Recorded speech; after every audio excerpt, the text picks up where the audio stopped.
Yadda za ka sauƙaƙe tapping a wayanka cikin sauƙi. A misali yanzu kamar ni ne a ce mutum sai ya min sallama ya sa mun assalam. Ba sai na rubuta wasalam ba, kaga ina sa WS, kaga wasalam a wayana ya fito. Ko kuma a misali yanzu zan saka mutum account number.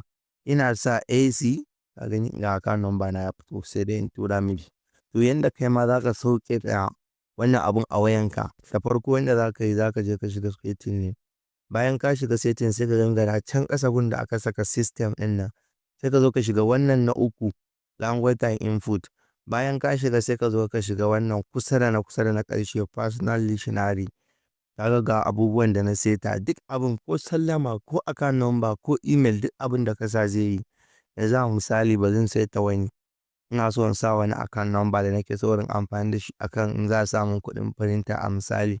Shortcut ɗin yanzu a misali bari in sa PR kawai. Ina sa PR account number zai fito. Yanzu ba zan koma baya ka gani. Na riga na saving ɗin shi. Yanzu gashi nan ka gani PR, ka ga account number ya fito sabon da na sa. In a misali sallama ne ina saka AS, kun ga assalamu alaikum ya fito. To yanda za ka sauƙaƙe cikin sauƙi kenan inda kana so ka sauƙaƙa. Ba iya account number ba, duk abin da kake so ka sauƙaƙe a wayanka yanda za ka sa kenan.